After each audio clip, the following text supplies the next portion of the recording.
believe we left off Thursday,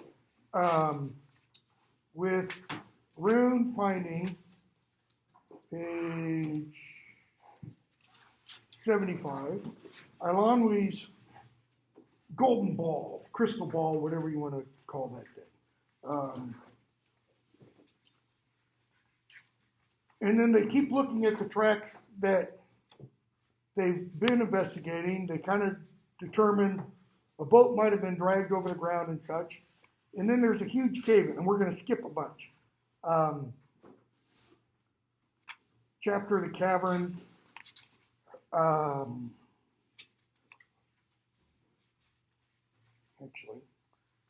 in the chapter of the cavern, pages is that? 84 and 85. They're underground, it's dark, and Taryn remembers, top of 84, Ilanwi's bauble, and remembers that Ilanwi can make this thing light up like a big giant glow stick, as it were. And so he grabs it out of his coat, because when Rune shows it to him, he takes it from Rune and stuffs it in his coat. And right in the middle of 84, we're told, Taryn says, I cannot do it. That is, I can't make this thing work. I fear it is not given to an assistant pig keeper to command such a thing of beauty and enchantment. Notice how he puts that. Why does he bring in an assistant pig keeper? Why doesn't he just say me? Yeah. And not in a good sense. I mean, this isn't, like self-deprecating humor, where you kind of belittle yourself around others in one sense to make them think more highly of you because of your humility and such. This is serious. He's thinking, I'm just an assistant pig keeper. I can't do this. Right? Rune, no sense in my trying. I know I can't make it work. But he says, Ilanwi, man, easy as day for her. She just holds it lights right up. Okay? Fluther says, nor me, and they're not going to let Gertie try. Okay? So, page 85. Fluther says, I'm coming rapidly to believe this pit will be our grave without even a decent mound to mark the spot. The flam is cheerful, but this is a disheartening situation no matter how you look at it. We're all going to die and nobody's going to know. Essentially is his point. Okay? Gurgi gives the bauble back to Taryn, okay, who heavy-hearted cupped it in his hands again. So Taryn takes it and holds it like this. With yearning now, we're told, he held it, and his mind turned from his own plight to thoughts of Ilanwi. Okay? So when Taryn first holds it, apparently, what's he thinking about?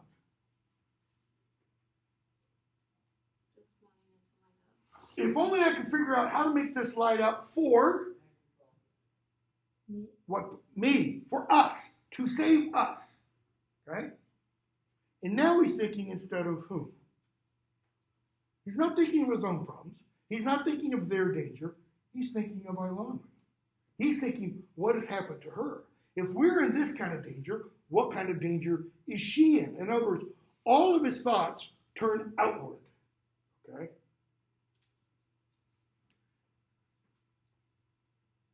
St. Thomas Aquinas, I believe it is, said the definition of love, or real love, is simply concern for the other. Whether that other is one's romantic other or just an other. Like you get, in a car wreck and you're pretty beat and damaged up, but you don't even think about yourself. You think of somebody else who's in a worse state than you are. So his mind turned from his own plight to thoughts of Ilanwi. He saw her face, once more heard her gay laughter, ring clearer than the notes of Fluther's harp. He smiled to himself, even as he recalled her chattering and her sharp words. Notice, he's not thinking, the narrator is telling us, of what Eilonwy necessarily means to him.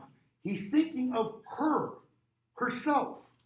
Think of that, if you read it, that portion in Tolkien's fairy story essay where he's talking about recovery and talking about seeing our familiars, those that we love, those that we see on a daily basis, as totally separate, totally objective.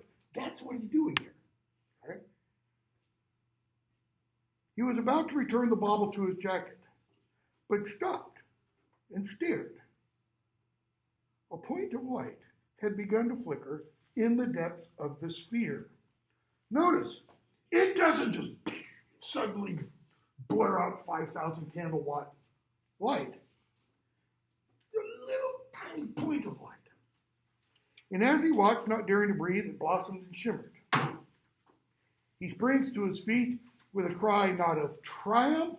He doesn't go, yes, look at me, but wonder. Gurgi, kind master, saves us. Takes us from loomings and gloomings, etc., etc. Okay? Room, amazing, astonishing. So they look all around. They see they can't get out, okay? And they run into Glue.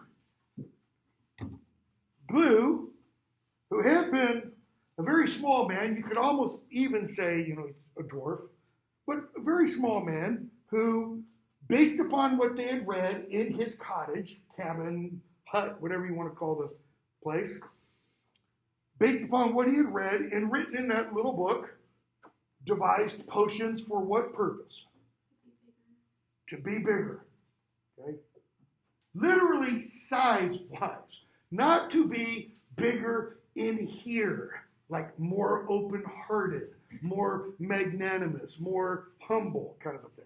Okay? So, we're going to skip pretty much all of the next chapter. That's just Glue giving us some background about himself and why he did what he did and such. Okay? And the next chapter, the tomb, we're going to skip quite a bit of. But Glue gives them a way to get out. What's that way? What must somebody agree to do?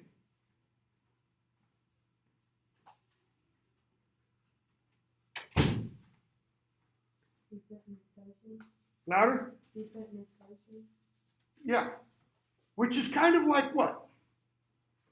What did Ellinger do in the previous book? He sacrificed himself.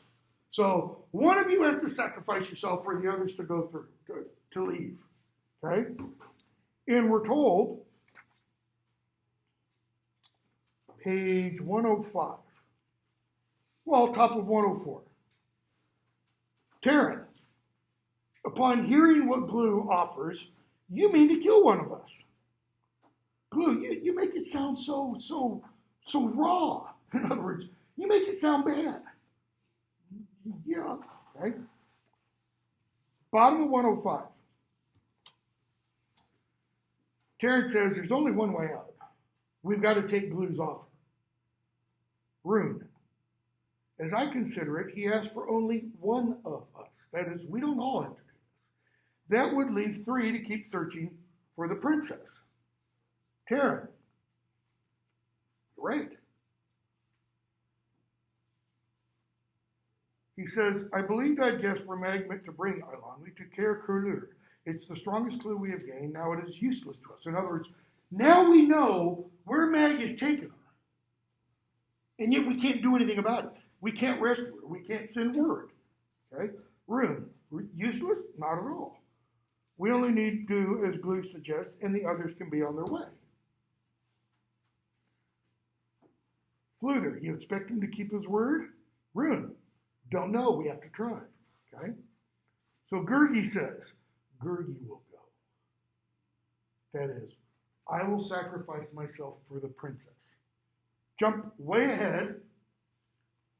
And what does Eilonwy do when they're in that chamber and there's Achran and there's Mag standing off to the side and there's Eilonwy and she has her book and she has her bauble, or she's going to very, very soon. What does she do to Gurgi? And notice it's Gurgi. She tortures him. Here, Gertie is willing to die to save her. Okay? Gertie will go. Yes, yes, he will give his poor tender head for broilings and boilings. Terrence says, valiant Gertie.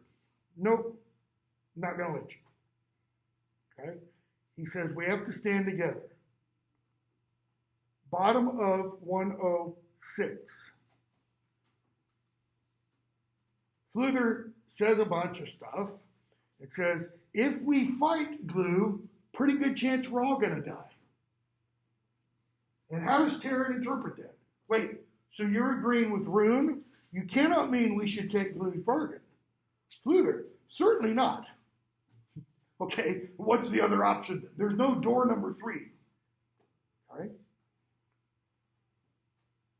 Terran says, as far as this ridiculous idea of having us choose among ourselves is concerned, I don't think it even worth a thought. Rune, I do. So, Terran, we're not going to choose which one of us is going to die. No. Terran, Rune, I do. I think we ought to do that. Terran turned in surprise. Rune, it's the only thing that will satisfy Glue. And for that, I think it's a very cheap bargain. No life can be so cheaply held. Freed, you're wrong, Rune replies. He smiles, shakes his head meaning, you're wrong, Terran, and then he's going to explain. I've thought a great deal about this since we've been in the cavern, and there's no sense not facing facts. I think it was this class the other day. If not, it was one of my other ones, but I had it up here at one point. Tolkien says, creative fantasy is founded upon the hard recognition that things are so in the world as it appears under the sun, upon a recognition of fact, but not a slavery to it. Glue says, we have to recognize the facts. What are the facts? We're trapped. There's one way out. The only way out is to do what Glue says. Okay? I don't see that I've been any help whatever. True or false? I don't want a sliding scale. We're not grading on a curve here. True or false? If it's partially false, then it's false. Who found the bottle? Rune did. Okay? He's discounting that. He's that's not important. You could say, yeah, but why were they off on the side? Why were they away from the rest of the hunting party to begin with? Okay, yeah, that's Rune's fault. Okay? On the contrary, I've brought nothing but ill luck. Not that I meant to.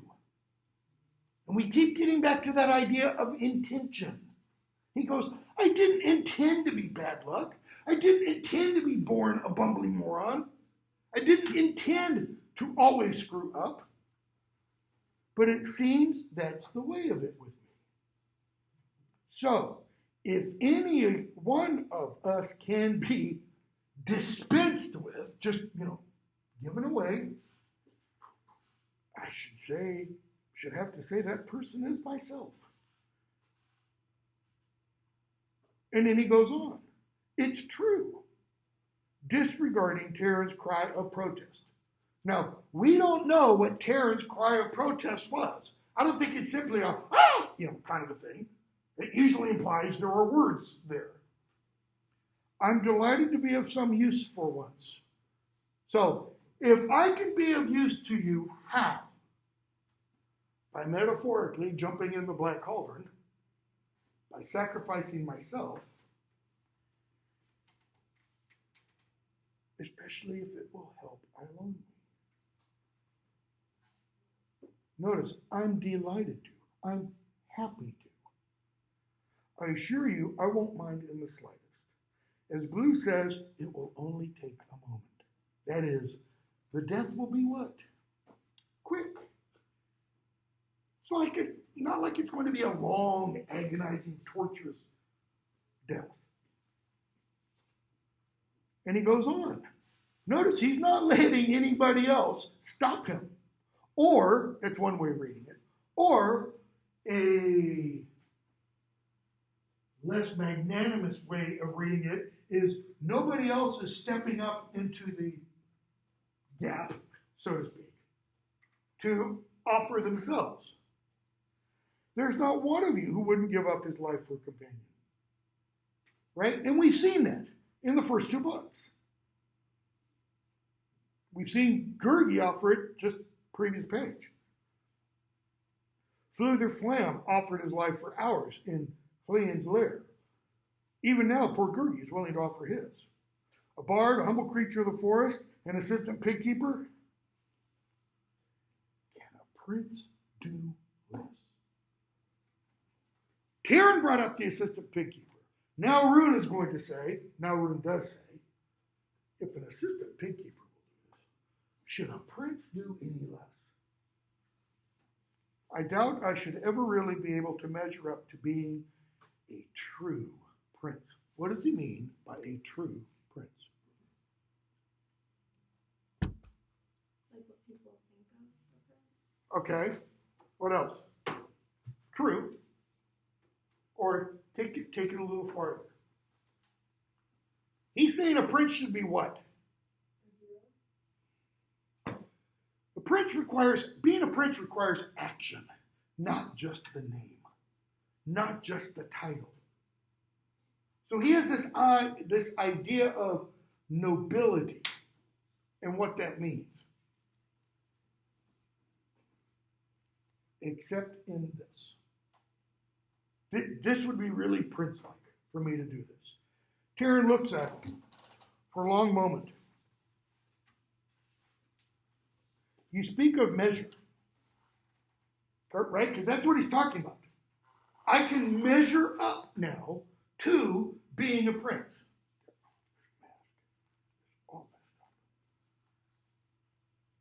I had measured you as no more than a feckless princeling. Little prince. I was wrong. You are a truer prince and better man than ever I believed. But this sacrifice is not yours to make. Why? Because I promised your father no harm would come to you. And Taryn is essentially saying, my oath trumps your desire to prove your worth. Rune, indeed a heavy oath. Very well, I shall lift it from you. I say, it's astonishing, but I wonder what became of all the bats. And while they're talking, notice, Rune's the one who notices. Where'd all the bats go? So if all the bats have left, what does that tell us? There's a way out. There's an opening. Okay. So, they get out. Rune gets out. Okay. Page 115. And then Rune is standing there, very last sentence. At the entrance to the chamber stood Prince Rune, the bauble blazing in his hand. Earlier, Gurgi couldn't light it. Taryn couldn't, initially, couldn't light it. Rune couldn't light it. Fluther couldn't light it. Now, Taryn has made it light up, and now we see Rune makes it light up. And Rune says, top of 116. I've never been so surprised in my life. I didn't mean to disobey orders, but after I'd crawled out of the passage, I just couldn't leave you there to be cooked up. I couldn't do it. I kept thinking to myself, none of you would have gone running off. Again, what's he thinking about? Just like Taryn, he's thinking of somebody else. He's thinking of them and their plight. Okay? Taryn, you saved our lives. So, they leave glue behind, page 117. Taryn says, leave him. I know he tried to do us ill. In other words, he deserves what? Death, maybe? But I still pity the wretched creature and mean to ask Dalbin if he can help him. That is, once we rescue Eilonwy and we're all back and safe and happy in Caer Dalbin, I'll talk to Dalbin and see if Dalbin can do anything to help Glue. Why? Why does Taryn pity him? Is Glue really evil? Is he bad at heart? No. He's what? Louder? Alone? What else? Desperate. Desperate? Selfish? He lacks identity. Lacks identity? Okay. I think all of those are true. He needs community. He needs people to be around him to help do what? Bring out what good there is in him. Okay? So, Runrook has to go back because he can't find the book. And he wants the book. Taryn's like, leave it. No good. Page 118. Rune, where can it be? I must have fallen out. Taryn, leave it. Don't risk your life again for a book of empty pages. Rune, it was a handsome keepsake. Would be useful. He doesn't know how it would be useful. He just thinks it would be. Can't be far. Go ahead. I'll join you. Shan't be a moment. And he goes back. Okay? Page 119. Rune sees it and says, I hope it isn't damaged. All that scrambling about might have torn the pages. No, it seems. Well, that's a shame. It is ruined. All covered with scratches and markings. What could have happened? And Taryn says, those aren't scratches and markings. It's a language. Okay. I had thought the page is empty. Because when they looked at it before, it was. It was like a blank diary. Well, how does that work out? Why does the book now have writing? They're looking at it in the light of the bauble. Okay? Like, invisible ink, so to speak. If you write with ink made of, lemon juice, shine a light to it or apply heat to it, and it'll show up. Okay? No, that's not just from National Treasure, the one about finding, Declaration of Independence or whatever. So, let's see.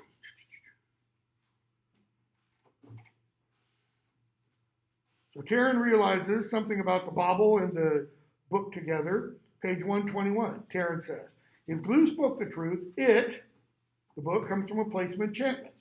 But what can it tell us? I shall not destroy it. I can't explain. I feel as though I've touched a secret. It's strange, like a moth that brushes your hand and flutters away again. Okay? Bottom of 121. Taryn tells Rune, you should be proud of yourself. Rude. Feel some pride. Puff up your ego. Did you seek to prove yourself a true prince? You have done so. Rune, what? Maybe you're right, Perhaps that's so. But it's a curious thing. It doesn't seem one bit as important as it did. In other words, once he's done it, proven himself, it's not important, he said. Why? How did his comment, how was his comment elicited? What did Taryn say? You should be proud of yourself. And Rune replies, it's not important anymore. In other words, he's not necessarily proud of it. It was what? It was merely what needed to be done. Okay? Astonishing, but true. What motivates Taryn? At least through all of the first two books. We can debate whether it motivates him in the third book. What's he want? More than anything else. Be a war hero. Be a hero. Be a leader. Be a warrior. What does Rune want? Does he want to be a hero, warrior, leader? No. He wants not to be a bumbling fool. And he shows us he's not a bumbling fool. Does Taryn want to prove in book 3 that he's heroic? That he's a warrior? He can be a leader of men? Nope. What's he want? One thing. rescue Ilan. Once she's saved, once she's kidnapped, his whole motivation becomes rescue Ilan. Okay, so pick up to 123.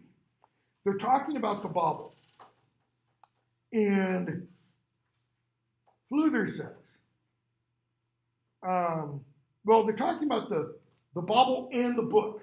And Fluther's saying there's something more to them.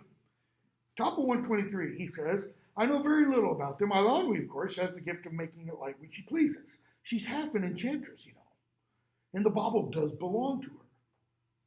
For someone else, I wonder, I'm only guessing, mind you, I wonder if it might have to do with, how shall I put it, not even thinking about it. What's the it? Making it light. But then he qualifies that. Or not thinking about yourself. It makes it clear. What I mean is, in the cavern, when I tried to make it light, I was saying to myself, if I can do this, if I can find Taryn, perhaps you have the truth of it. At first, I felt as you did. Then I remember thinking of Ilanwi.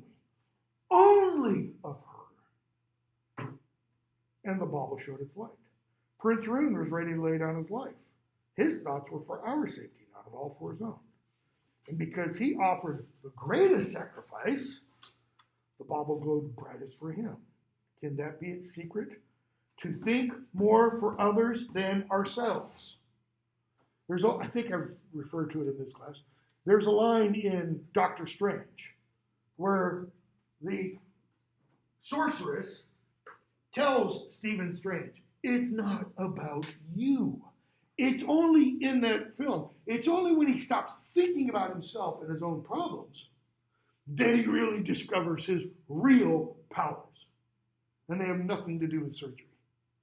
Nothing to do with being a doctor. Okay? Fluther, that would seem to be one of its secrets. That is, it only lights up if you're not thinking of yourself.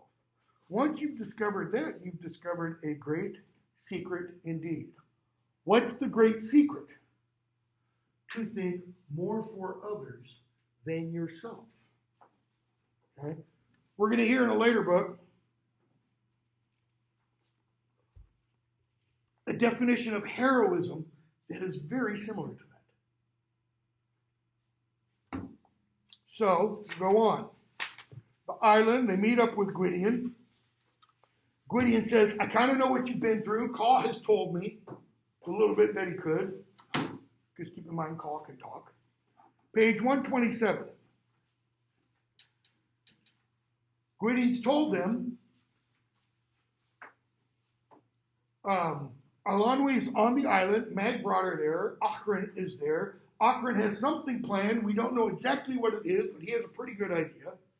And he tells them, page 127, just beyond halfway down, this task calls for strength of a different nature. Because Taryn's like, let's go get them. Let's attack. We can overcome them now. We've got numbers, so to speak. You know, Taryn, Gwydion, Fluther, Rune, Gertie. 5 against Meg, Ochran, and maybe some men. Okay? Gwydion, this task calls for strength of a different nature. That is, this won't be won through feats of arms. Swords are not all we shall have to fear. There is much I have not told you of this matter, much that I myself did not know. Even now the riddle's not fully answered. He says, but I've learned that Ochran's plans are deeper than I had imagined. Ilanwi's plight is graver. So we got to rescue her quickly, right? So they show Gwydion the book.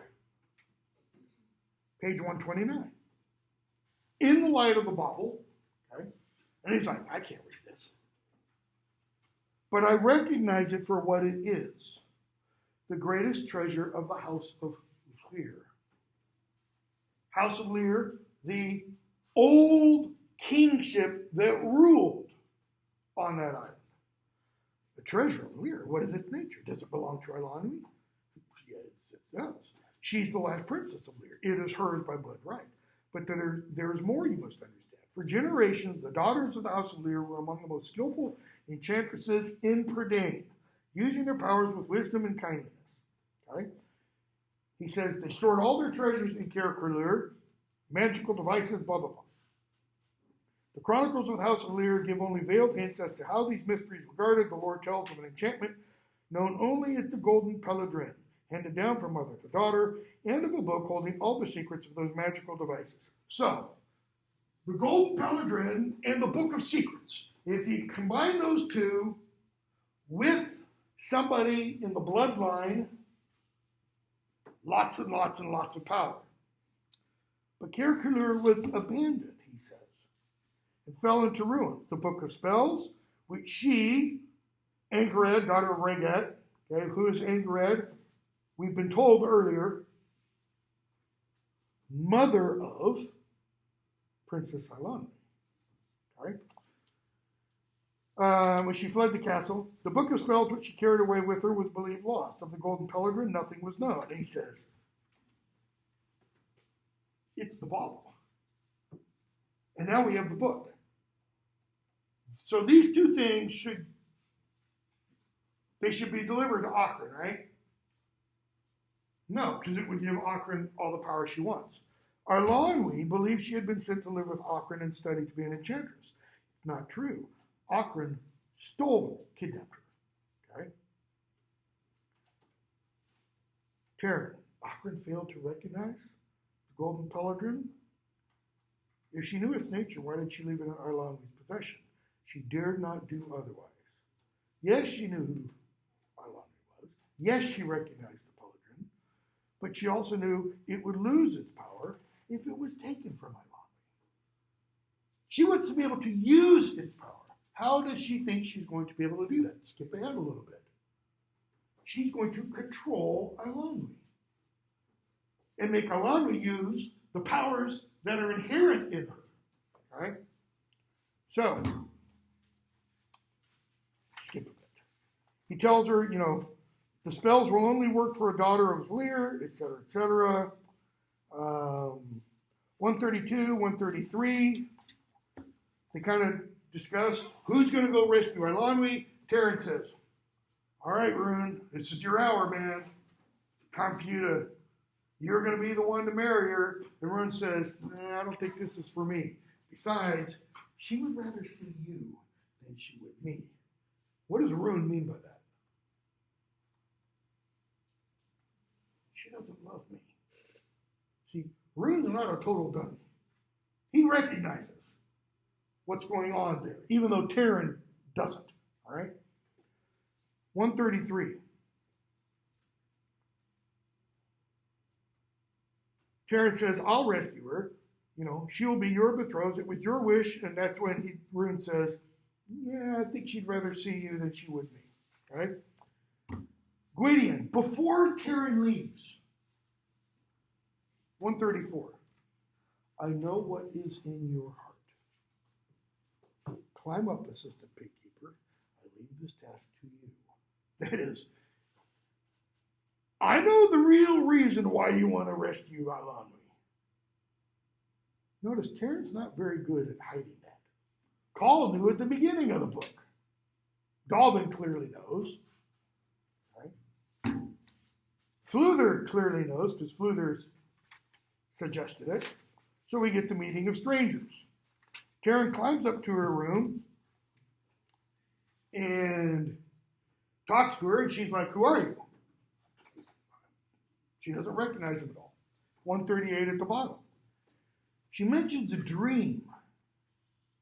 It broke and I was falling. There was someone below who caught me. Could it have been an assistant pigkeeper? I wonder what became of him, Terran. It's me.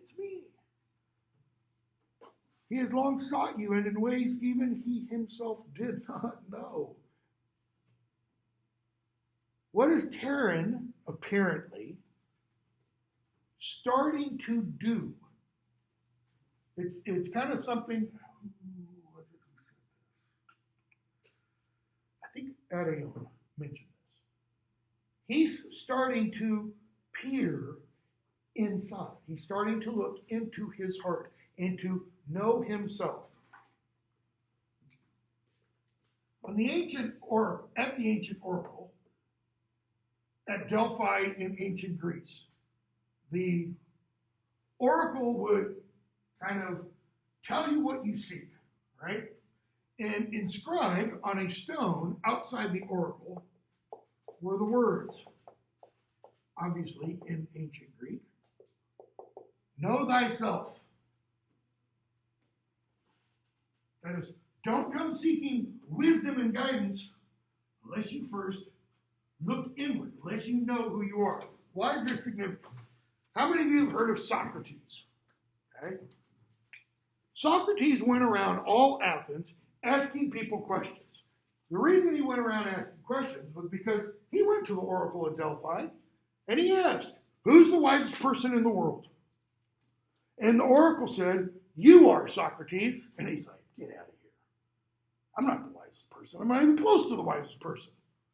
And the oracle said, you are, Socrates. So he went around and asked people questions.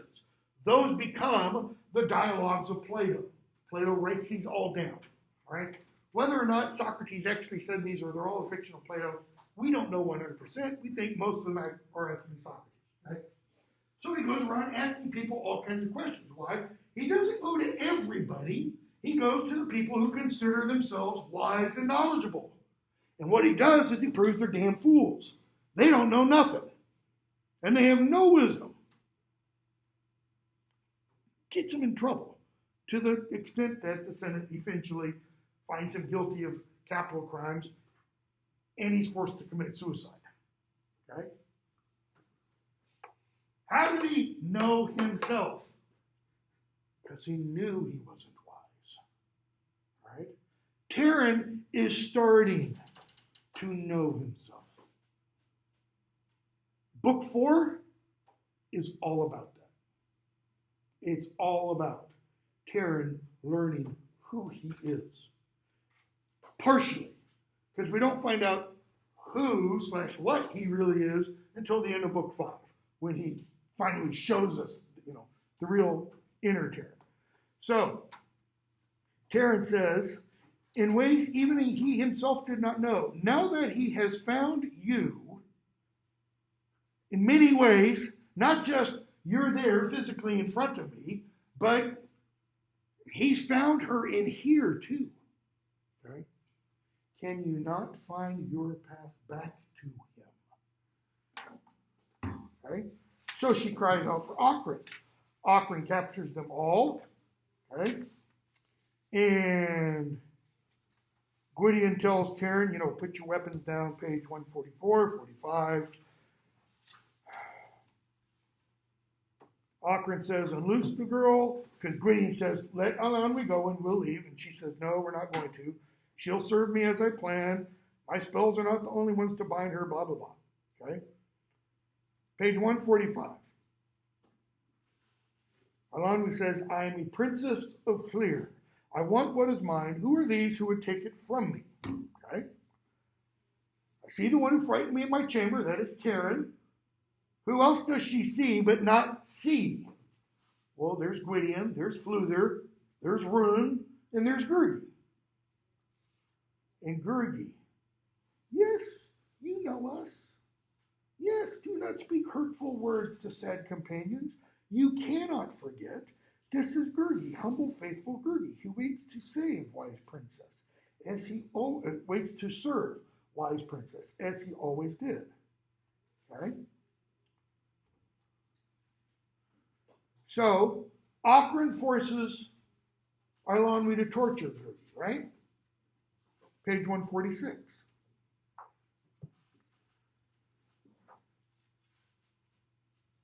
Ocrin says, which shall it be? That is, who are you going to exercise your displeasure on? Shall it be the ill-favored creature who dared call himself your servant? Gurgi raises his head, puzzled and fearful, while Ocrin whispered words in a strange language to Eilonwy. The girl's fingers moved slightly. Gurgi's eyes widened in surprise and disbelief. For an instant he stood unmoving, open-mouthed. She points at Gurgi. Short cry of pain. Gurgi stiffens and clutches his head. He spins, his arms waving and all this kind of stuff. until Fluther says, no more. You'll have him, that is Mag, no more. Don't harm Gurgi anymore. Eilonwy stops. 147. And what does Gurgi do?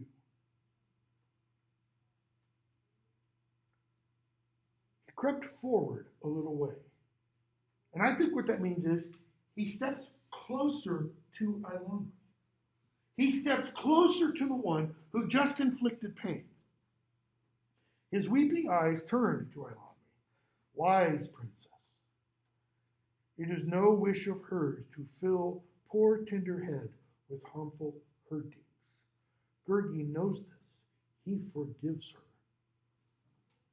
Okay. What is Gurgi again? But little. Oh, yeah. He's somewhere between, that great chain of being I mentioned. Here's humans.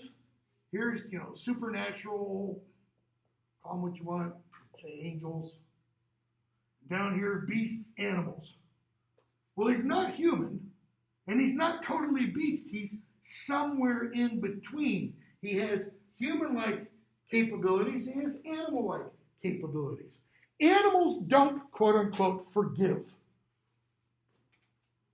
Okay? They don't. That is an act of will. And Gurgi says, you didn't what?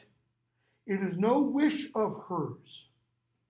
Meaning, there was no intent on Eilonwy's part.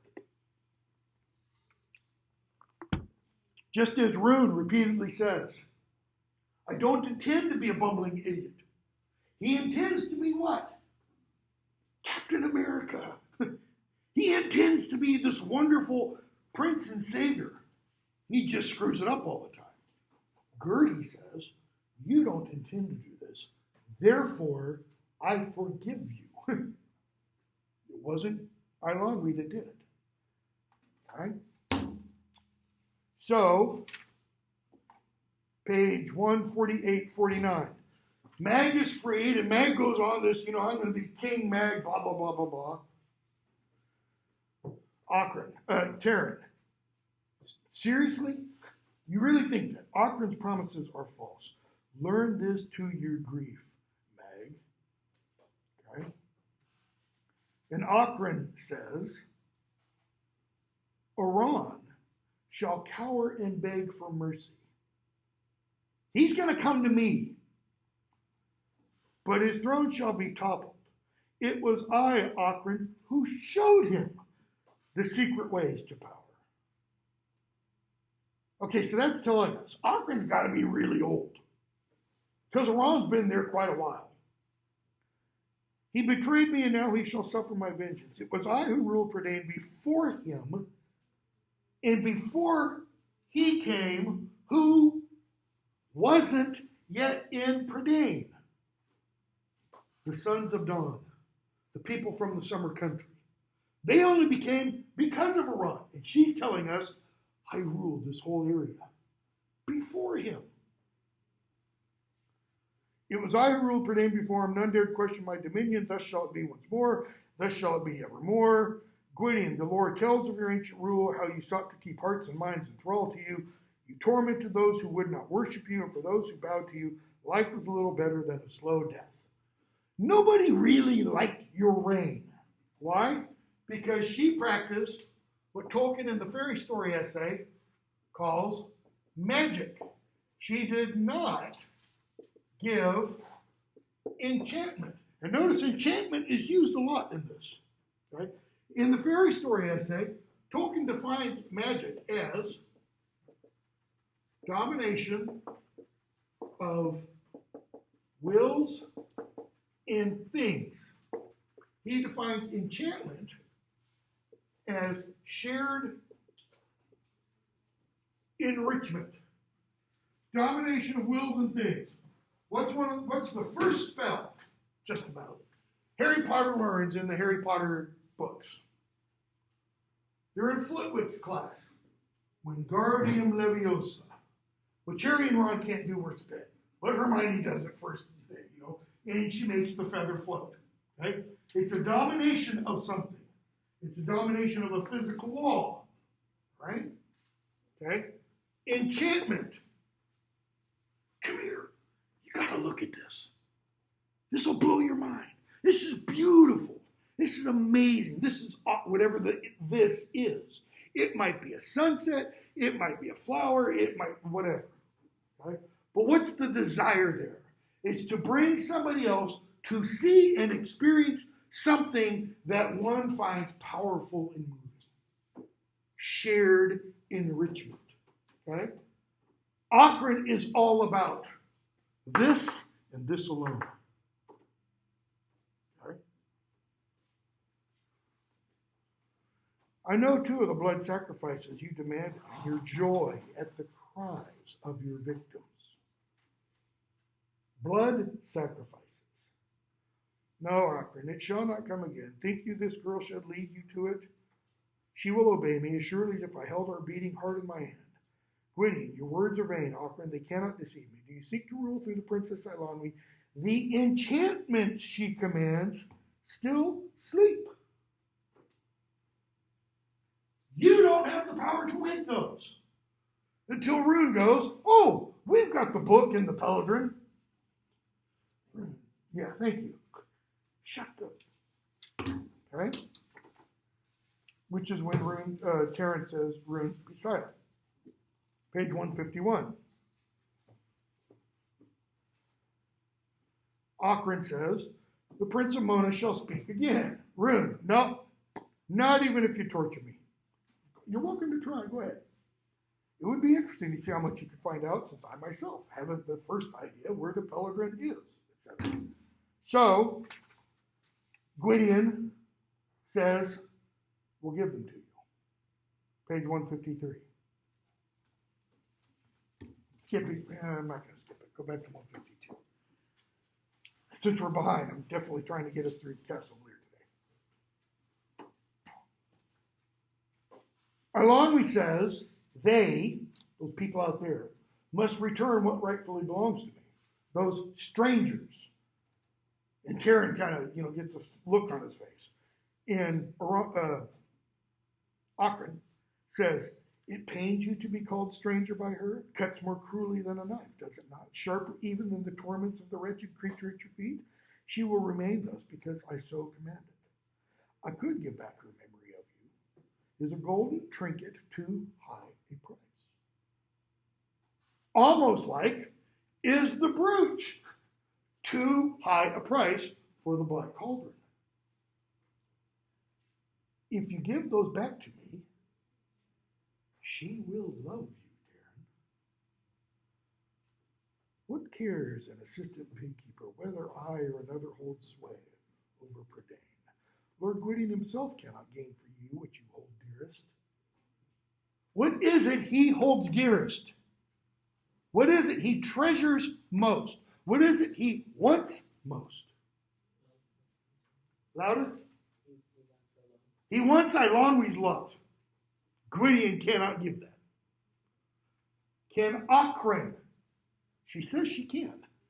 Because bear in mind, she has Eilonwy under a, for all intents and purposes, a Harry Potter-ish imperious curse. She is controlling Eilonwy's will. Indeed, he can bring about only her death. If Gwydion keeps you from giving these things to me, she will die.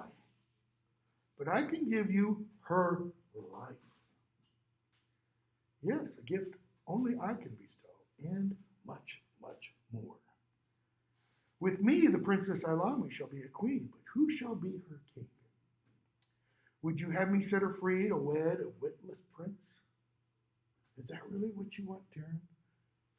Do you want Eilonwy back in her right mind, back in herself, only to marry Rune? Yes, Magnus told me. What then shall be the lot? Notice what she keeps hammering at. Of an assistant pig keeper. You vile scum. To win a princess only to lose her to another. Are these not your thoughts, Terran of Caer Dallben? Akron gives favor for favor. You scratch my back, I'll scratch yours. He tries to block out her words. Come on, tell me. And Gwydion offers it. Why? Does Gwydion have some secret plan hidden?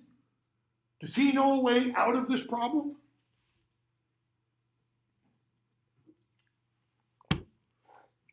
Or is Gwydion also observant? And he sees what these words are doing to Taran. They're destroying him on the inside. He says, "You shall have what you ask. The golden pelargrin and the book of spells are buried at the broken wall near the gate, where I myself set them." Okay? 154 and 55. The treasures are put in Eilonwy's hands. Mag goes kind of crazy with greed and power hungry and such. Says he's going to be king. It'll all be his. Bottom 154. As Taran watched horror-stricken, so the Book of Spells now is open in Eilonwy's outstretched hand, and she'd taken the golden pelargrin and was looking at it. So she's got the book, the bauble. Eilonwy shuddered violently, her head flung from side to side as though in pain. For in an instant her eyes opened wide, she appeared about to speak, her voice was no more than a gasp. Yet in that fleeting moment it seemed to Taran she had regained some vague memory of herself. Was it his own name she had tried to hopelessly cry out? The girl swayed. Ockran orders, read out the spells. Okay? Quickly, quickly. Eilonwy, Taran realizes, is fighting it. She's fighting the command. The anguished girl was beyond all threats of Ockran, beyond all help from the companions. Taran cried out in despair as Eilonwy raised the glowing sphere. So, she holds up the sphere, she's got the book, we're told, and in a quick motion brought it close to the empty pages. The golden pelargrin, this is page 155. The golden pelargrin flared brighter than he had ever seen it. Taran flung up his hand to shield his eyes. Light fled at the hall. Gurgi threw himself to the ground, covered his head. The companions drew back fearfully. Eilonwy throws the book down. Crimson, red-colored cloud comes out of the book with fire, and the book's destroyed. Ockran runs. Okay? Now, take that back. She doesn't. She shrieks in frenzy, and Eilonwy collapses, still holding the ball. Gwydion, your power is over. He doesn't know exactly what Eilonwy just did. He just knows she did something important, and Ockran is now powerless. Taran runs to Eilonwy's side. Mag runs away. Fflewddur goes after him. Okay. Gwydion says, 158, save yourselves. Caer Callur is destroyed. Jump clear of the walls or they will crush you. Because what's happening to the island? It's collapsing. It's the Atlantis myth, right? It's collapsing into the waves. Okay. Taran holds on to Eilonwy and jumps. 159. He wakes up. He's on the beach. Eyes open. He's on his back. Helion is standing over him with one huge padded paw on his chest. He's scared to death, Rune's there. Fflewddur says, steady, don't worry. Helion means you no harm. She only wants to be friendly. Okay? Taran looks around. Where are the others?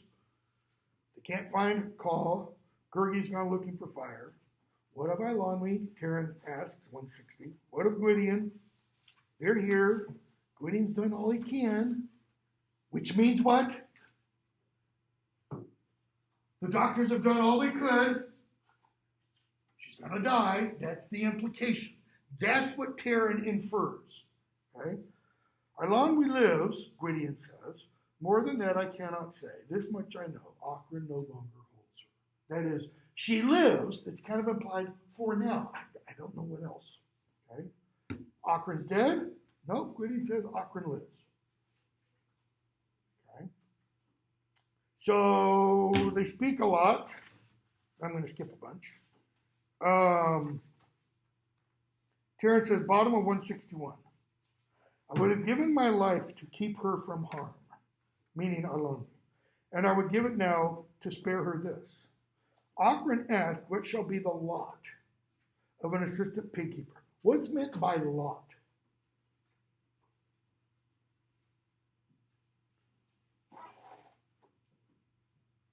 One's fate, one's destiny, one's course in life. What's going to be my purpose? He's asking. It is a question I have often asked myself. The question is, why am I here? What am I going to do with my life? Am I always going to be just an assistant pig keeper? Because he thinks there's more. I see now the life of an assistant pig keeper is of little use or import. What does that really mean? I don't matter. I am insignificant. Even to offer it for someone else is of no avail. That is, it doesn't do any good.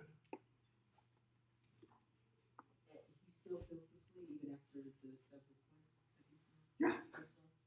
Yeah. Okay. But what's one of the reasons he feels that? Ockran put that question. Let me rephrase it. Ockran reawakened that question in his mind. He'd felt it before. You know, he should probably be a little doubtful of everything that Ockran said, okay, because of who she is. That's why, you know, when he says, even to offer it for someone else is of no avail. Even were I to offer it, it wouldn't do any good. It didn't do any good. Okay? Notice how Gwydion replies, though. Prince Haroun would gainsay you. That is, he would say, no, you are wrong. Why? Without you, he would have wandered lost and in mortal danger. In other words, you put your life on the line and you rescued him. And then what did Haroun do? He put his life on the line and rescued Taran and the others. Okay? And we saw Gurgi offer himself. And we saw Fluther offer himself, as Haroun said, back in the cottage with Leon. Taran, I swore an oath. I wasn't going to break that.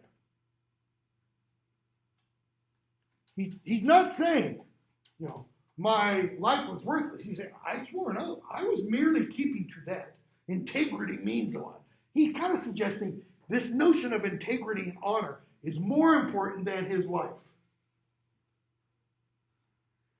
And had you not sworn an oath, Gwydion asks, would you not have done the same?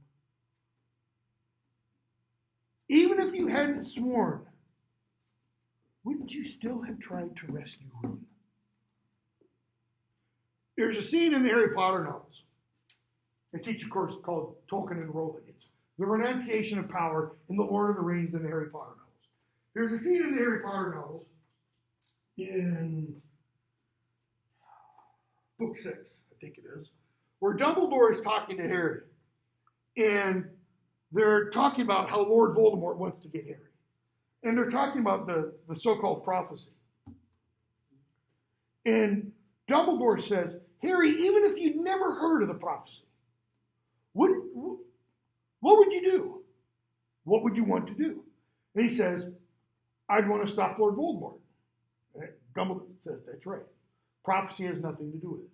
It's in your nature, Harry, to want to do what? Protect others. That's it. Save others. Help others. Not think of his own skin. Gwydion is essentially saying the same thing to Taran. Taran was silent for a while. Yes, I believe I would. It was more than my oath that bound me. He needed my help as I needed his. Now, how easy do you think it was for Taryn to say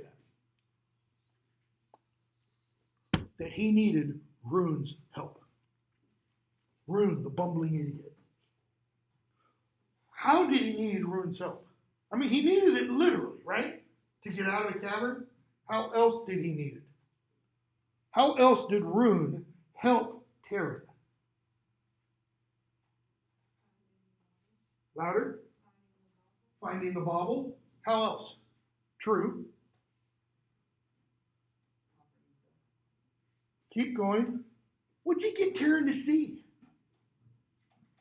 It's not necessarily the actions one performs. It's what? It's the intention behind those actions. Rune makes clear, I'm a bumbling idiot. I don't intend to be.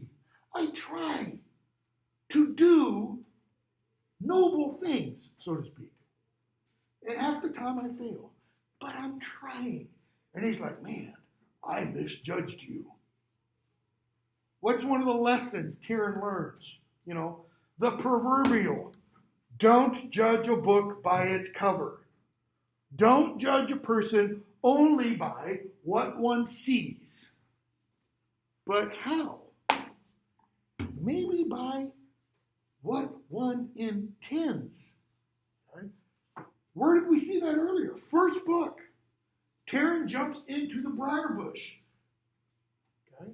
Because he thinks Gwydion's life is in danger. And it's when Gwydion realizes that Taryn actually thought Gwydion's life was in danger from Gertie. Then he goes, you actually thought you were saving my life. I will take the intent for the deed. And what he means here is, Taryn, you did save my life. Why? Because that's what you thought you were doing. That's a pretty powerful lesson when you really think about it. Especially in our society today, which says everything is dependent upon what one does, not what one intends. You know, look at Morgant in the previous book and how he ended his life. Okay? And this was on the quiz, and most of you got it right, not all of you. Why raise the burial mound for Morgant? Why give him the full military honors type of funeral? What does Gwydion say? He talks about a couple different things. Good and evil is mixed in everybody, but what else? He says Morgant wasn't always evil. In fact, he says, Morgant spent most of his life doing what? Helping us. Saved my life a number of times. And it was only at the end that he got this desire for power. What's Gwydion telling us? Modern cancel culture. Don't judge people on the basis of a single action. Don't, I could give you 100 examples. 15-year-old kid, I think she was from Tennessee, who tweeted when she was 15 something that, a classmate remembered and saved. And when that 15-year-old kid applied to the University of Tennessee, if I remember correctly, Knoxville, UTK, cheer team, the other student let UTK know, and that cheer student on the high school cheerleading team got unaccepted at UTK because of one tweet. It's either a tweet or a TikTok video, something like that. One thing. Okay? Kid in Iowa, same kind of thing. Said one off-color thing on Twitter. Okay? Started a foundation for people like at 17 or 18 years old. Raised all kinds of money and then some blankety blank Des Moines Register reporter looked into this kid's background, found the one thing, and the guy's life was totally torn apart at the age of like 24, 25 because of something he'd said about 8 or 9 years previously. One thing. Okay? Gwydion is saying you can't judge people on the basis of one action. Or maybe you got to look at what? If you're going to judge at all, you got to look at the totality. Okay? What do you think of Akron? Somebody describe it for me. Use whatever language you want. Bitch? How's that work? Witch? That one works. Selfish? Pretty? She's gorgeous. Who does she really want? She wants Gwydion. I mean sexually. She wants Gwydion. She's offered herself, and he's like, no. I mean, multiple. That's going to come up. Evil? Yes. In fact, I'd add an emphatic. Hell yes. She is evil. Is she evil because she's evil because she's someone who's made to be evil? No, she likes being evil. Oh. I mean, it's pretty clear. What did Gwydion say? You rejoiced in the cries of the people in their blood sacrifice. As they're being roasted, tortured, flayed, she's kind of like, oh, that makes me feel good. That's evil. There's just no other way. I'm going to give something away. She gets redeemed. Okay? Alexander is suggesting no one, absolutely no one, is beyond the possibility for redemption. When you can have a character like her, and where does he kind of begin to set that up? Eladir! How horrible does he come across through the vast majority of that book? He's a prick, right? I mean, there's no other way to describe it. He's just the biggest jerk. And what does he do? He says, yet I have enough strength to do what? Does he say, I'm going to sacrifice myself and earn a good name? Nope. I'm going to do this noble, honorable deed. Nope. What's he say? I have enough strength to yet serve you. And he's talking to Terran. Serve. I am Eladir, a prince of Penharku, blah, blah, blah, blah.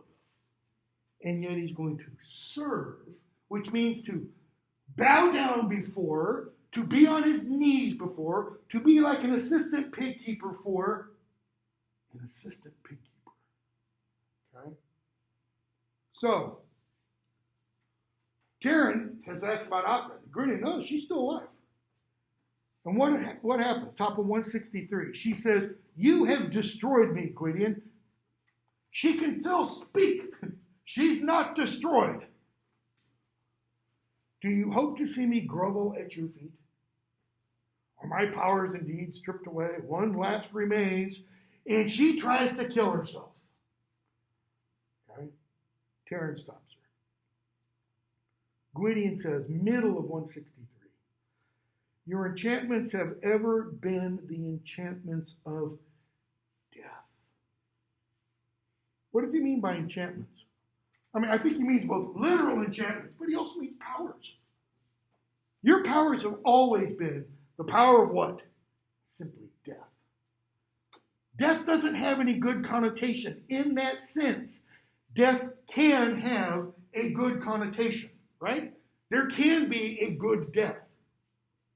Eladir had a good death.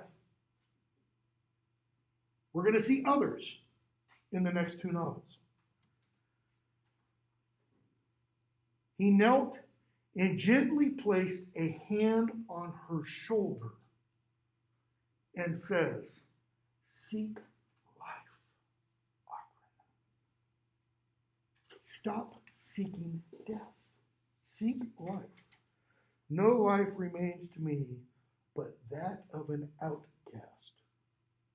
an exile, a foreigner. No one, she is saying, will ever accept me. I will always be, capital O, other.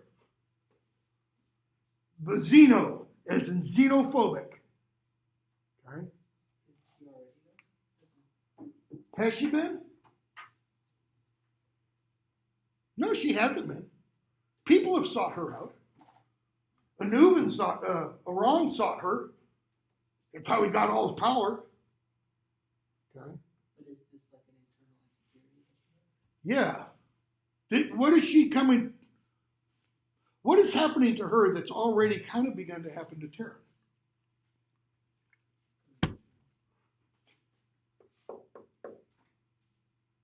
She's starting to learn about herself. Okay? Look at what Gwydion says.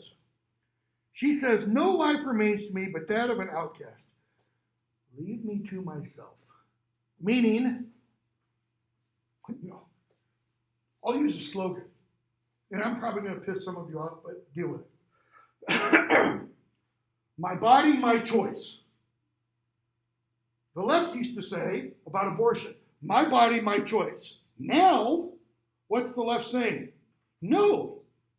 Well, it is for abortion, but when it comes to a vaccine, not your body, your choice. You can't have both. If you're going to say that, it doesn't only apply in this little. She says, leave me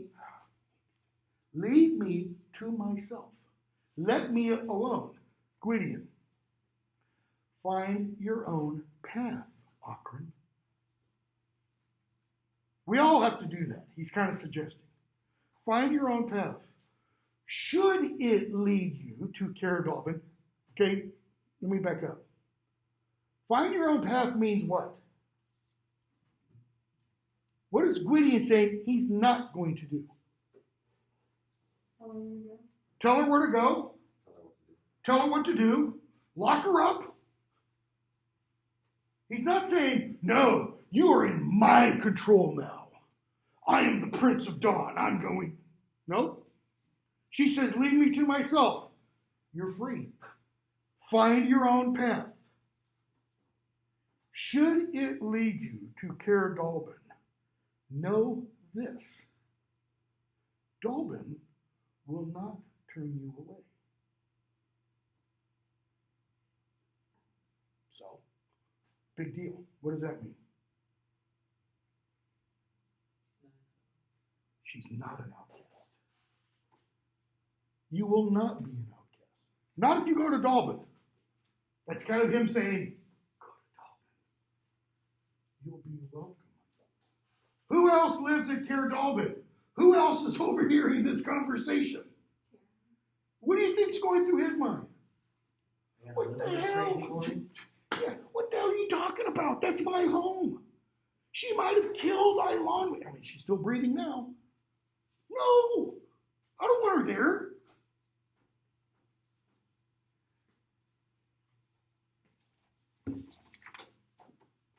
The Pledge, chapter 20. Karen's worried about Ilonwi. Previous page, at the end of that chapter, page 164, Gwydion tells Taryn, don't lose heart. That is, don't give up hope, man. She's still alive. What's the saying? Where there's breath, there's hope. Where there's life, there's hope. All right? It is good she sleeps, more healing to her spirit than any potion I could give her. Okay? So she wakes up. Taryn asks, do you know us? Now, he's not using the royal us, the royal we. It's not, she's asleep and Taryn's the only one there and says, Arlonwy, do you know us? It's all the others are around him. Taryn or Cara Dalbin, only an assistant pig keeper could ask a question like that. Of course I know you. What I don't know is what I'm doing soaking wet, covered with sand on this beach. In other words, she not only wakes up, she wakes up how? Like nothing had ever happened, other than she's soaking wet and on a beach covered with sand. Gwydion smiles. the Princess Ailani has come back to us. In other words, good as new. This is the old Ailani. Okay? So they tell her, what has happened. Page 166, Taryn says, if only we could have warned you. She says, warn me? Mag, I knew about Mag right away. I went with him. Why? To find out what he was up to. Okay?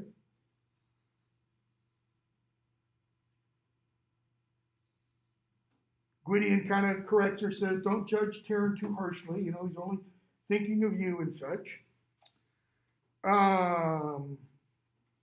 She tells him what she found out. Ockran was upset with Mag because he didn't have the bauble and all that kind of stuff because she dropped it on the way intentionally. Page 167. She says, when I had the bauble,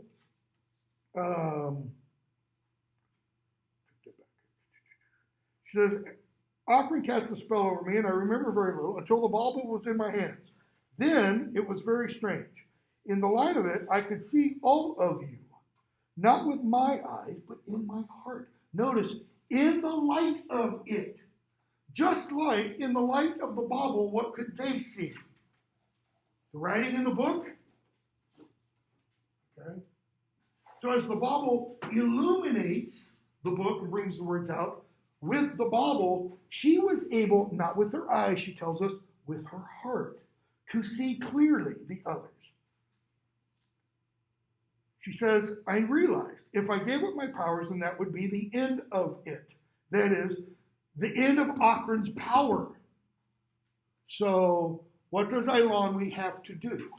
What did she have to do? She had to do what Gurgi offered to do, what Fluther offered to do, what Harun offered to do, what Taryn offered to do.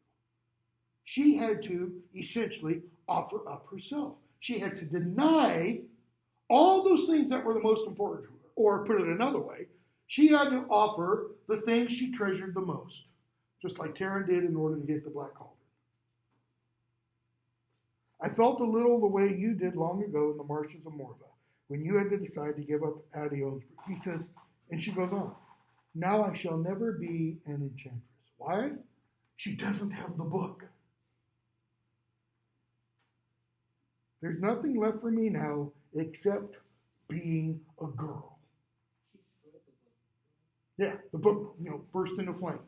Red smoke and then a sheet of flame. Okay? So all she's got now is to be a girl. Gwydion, that is more than enough cause for pride. For all you chose to sacrifice, you have kept Ockran from ruling Prydain. We owe more than our lives to you.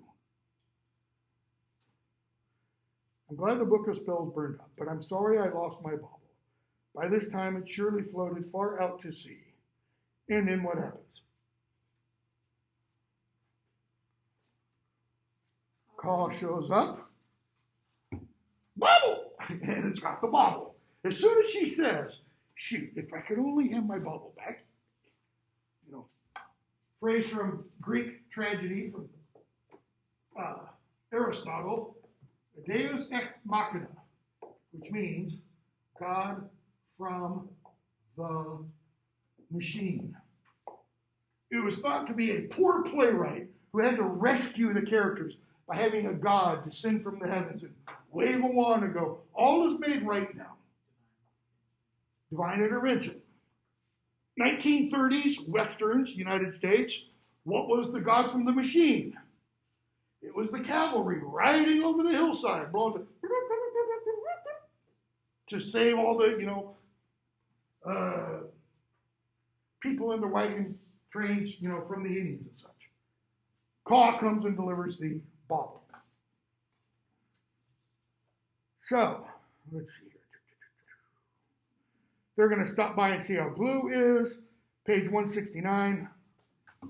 They're going to make their way back by Dinas Riednant to make sure Rune gets there safely and such. And Taryn says, I shall no longer stay on Mona. I hoped after all you'd been through that, Taryn, talking to Ailani, sorry, that after all you'd been through, you'd come back with us. But Gwydion is sure that Dalbin meant for you to stay here. I suppose he's right. I can hear Dalbin now. Being rescued has nothing to do with being educated. In other words, okay, so we went through this little adventure, but she still hasn't learned what? How to be a lady, which means how to be a princess. Okay? Arlanwi says nothing. And then she turns to Taryn. One thing more I remembered at Cair Kulur. Dalbin saying there was a time when we must be more than what we are. Yeah. Can it be true that being a young lady is more important than being an enchantress? Perhaps that's what he meant. I shall have to find out for myself. Notice, Dalbin never tells anyone what they must become. They've got to find that out for themselves. Taryn has to find that out. Rune has to find it out. Eilonwy has to find it out. Gurgi has to find it out. So if I must learn to be a young lady, whatever that may be, that's any different from what I am. Then I shall try to learn twice as fast as those silly geese at Dennis Riddent and be home twice as soon. Okay, so if I've got to learn to be a lady, then I'm going to double my efforts and learn it really, really quickly. Why? Because that's not my home. Cair Dalbin, she says, is her home. Well, what really, if you want to speak literally, is her home?